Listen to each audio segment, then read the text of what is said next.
Na próxima semana, provavelmente será empossado o novo ministro da Educação, que é o Milton Ribeiro.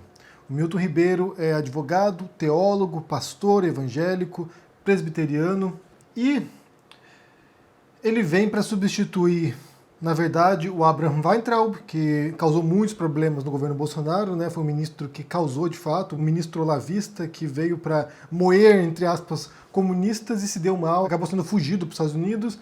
Na substituição, na sequência, indicou o Decotelli, que, como a gente sabe aqui, surgiu uma série de histórias de dados falsos no currículo dele, né? Ele mentiu sobre o doutorado dele, daí mentiu sobre o pós-doutorado dele, depois se suspeitou que houvesse plágio no mestrado dele. Inclusive, essa trajetória do MEC, que desde o começo até agora, né, até agora entrando no Milton Ribeiro, eu retracei isso no artigo que vai ao ar hoje ou amanhã na Carta Capital. Então confiram, quando entrar no ar eu publico para vocês aqui conferirem, que mostra toda essa trajetória.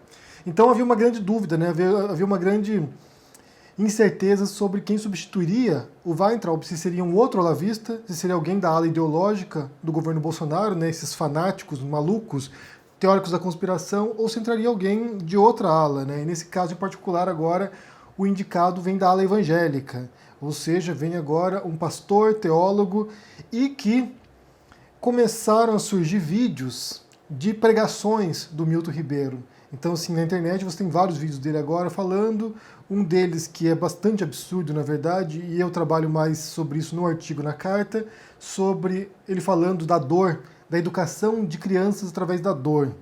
E numa outra fala, ele tem também uma pregação totalmente absurda, sem pé nem cabeça, na qual ele fala sobre sexo.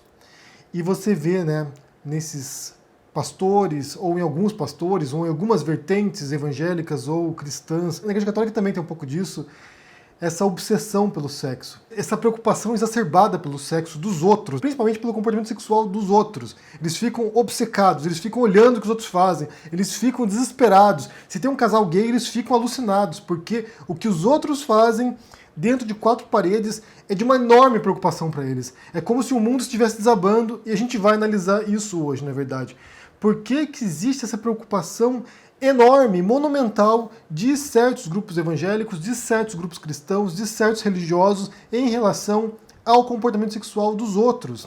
E daí nessa fala do Milton Ribeiro, ele insinua, ou ele diz que nas universidades, e ele menciona aqui o existencialismo, uma corrente filosófica bastante interessante, ele menciona o existencialismo como se fosse uma pregação de sexo sem limite. Ontem eu botei no Twitter uma pergunta nesse sentido, né? A pergunta foi a seguinte: por que fundamentalistas religiosos só pensam em sexo dos outros?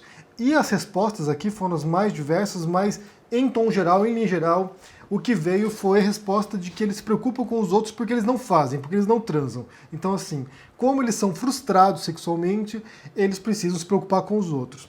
Eu acho que isso é parte da resposta, na verdade. Não diria que é a resposta, talvez, que mais explique como eles se comportam, como eles agem. Mas certamente tem esse aspecto de frustração sexual, sim.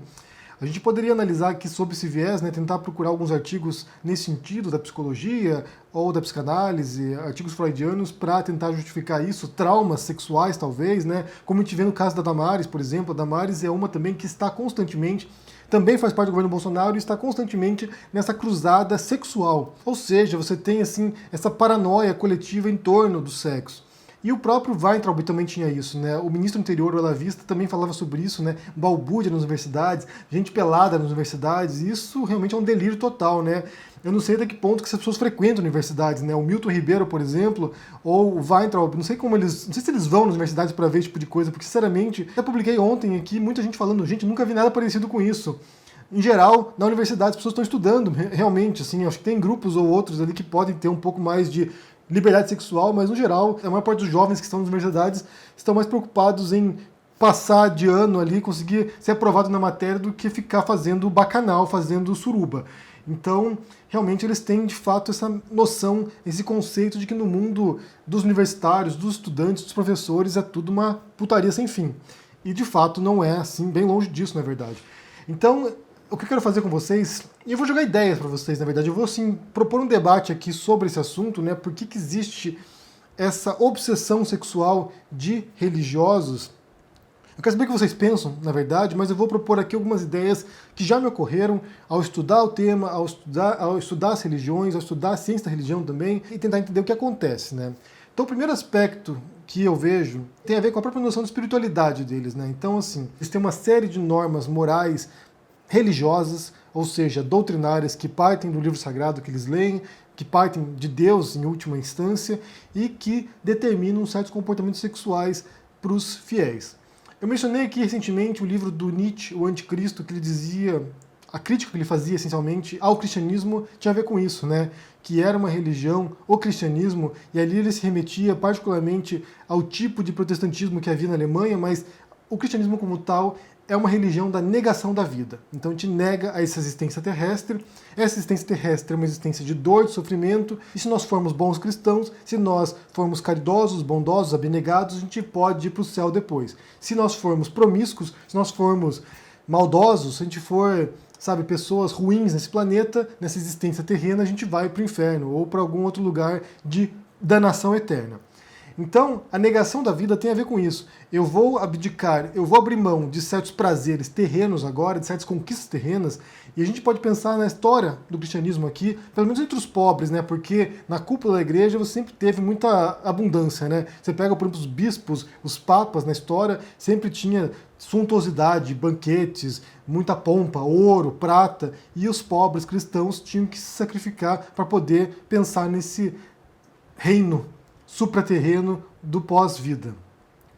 Então, a gente se sacrifica para obter lucros futuros, né? Para obter benesses futuras, para obter a bem-aventurança eterna. E, nesse sentido, a própria castidade teria a ver com isso, né? A própria restrição sexual teria a ver com isso. Porque um dos mandamentos da Bíblia, do Antigo Testamento, tem a ver com isso, né? Não cometerás adultério. Então, assim, se você se casou, se você tem uma parceira ou um parceiro, você vai prometer ser fiel para essa pessoa, porque se você pular a cerca, você pode também ir parar no inferno depois. Então, certamente tem um elemento teológico por trás disso. O comportamento sexual moralmente aceito por Deus, e Deus se preocupa com isso também, né? Tem que se preocupar com o coito das suas criaturas. Deus determinou que homem com mulher, mulher com homem, e certos comportamentos sexuais não são moralmente aceitos. E os cristãos encontram na Bíblia também restrições até mesmo para a homossexualidade. Inclusive, eu já falei também essa semana sobre isso, né, sobre o tema da homossexualidade, como você tem um forte núcleo evangélico que prega que é pecado, e isso acaba se ramificando depois para preconceitos fora da igreja também. Então, é o primeiro ponto. O segundo ponto tem a ver com essa noção de decadência, né? Então, assim, haveria um momento puro na história da humanidade. Aqui a gente pode pensar teologicamente também, né? Na narrativa bíblica, havia um ponto puro, o paraíso, Adão e Eva no paraíso, felizes para sempre, até que a Eva, né, a mulher, vai lá e oferece o fruto proibido para o Adão, que era o fruto do conhecimento, oferece o fruto proibido, o Adão come, eles comem e assim eles são expulsos do paraíso. Então havia um momento puro, um momento de perfeição e pelo erro cometido, que é comer o fruto do conhecimento, que alguns retraçam, inclusive, né, há uma interpretação que esse fruto do conhecimento seria o sexo, ou seja, eles teriam se conhecido sexualmente e isso teria levado à queda deles. Não é uma interpretação tão mainstream assim, não é uma interpretação tão popular assim, mas existe, e depois é uma decadência, né? A humanidade vai decaindo. Tanto que se você pensar nas histórias bíblicas também, você vê ali que no começo da humanidade, pela narrativa do Gênesis, os seres humanos viviam milhares de anos às vezes, né? Centenas de anos, e depois vai piorando e vai tendo uma decadência moral, intelectual, uma decadência física dos seres humanos até nosso tempo de hoje, que é um tempo de, sabe, pensando nessa pregação do pastor aí do Milton Ribeiro, futuro ministro da Educação, uma época de degeneração moral, de vale tudo, né, sexo livre. Essa narrativa de decadência e de degeneração, ela não existe apenas no cristianismo ou no judaísmo, ela também existe em outras religiões. Tem um livro que eu traduzi, que se chama Teogonia, que é de um poeta clássico grego, que é o Hesíodo, no qual ele fala justamente sobre isso, que você tinha uma raça de humanos superiores e eles foram decaindo até chegarem à nossa era agora, que é a era de ferro, né? Uma era de violência, uma era de brutalidade, de sofrimento. Então, assim, muitas religiões e muitas noções esotéricas também têm essa ideia, essa noção de que em algum momento anterior nós éramos perfeitos ou muito melhores do que somos hoje e fomos degenerando e hoje agora é uma era de corrupção sem fim e que todos nós vamos pagar um dia por isso. Então, sob essa ótica, esse comportamento sexual indiscriminado, né, sexo livre, seria uma expressão, uma demonstração dessa degeneração moral de nossos tempos, a juventude transviada.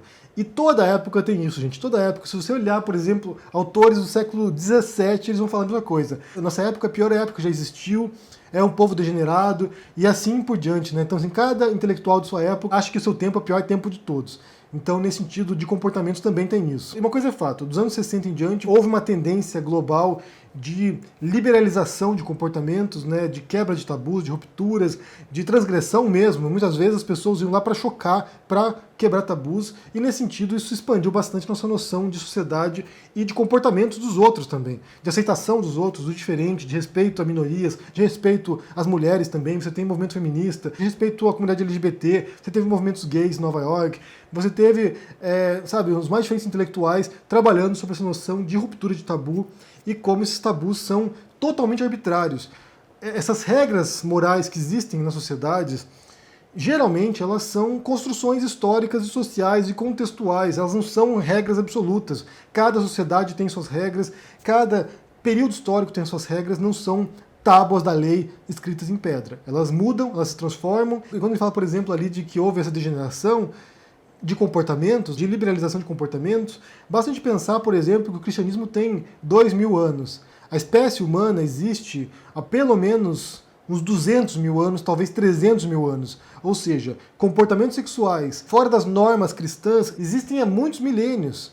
Então, assim, na verdade, o que é artificial, o que é contrário à natureza, o que é contrário à espécie humana, são esses dogmas religiosos que tentam restringir comportamentos sexuais que são primitivos desde há muito tempo. O fato é que, se a gente for pensar nisso, o inferno está muito cheio de gente, porque, assim, são centenas de milhares de anos de trajetória humana na Terra, sem religião cristã, ou seja, sem esses dogmas cristãos agora, e todo mundo que veio antes está no inferno, certamente. E muita gente veio depois também. Então, esses dois aspectos, primeiro, da teologia, dessa noção de espiritualidade, e também dessa narrativa de decadência, né? Como se houvesse um momento mais puro e a gente está decaindo, e agora esse mundo nosso está perdido.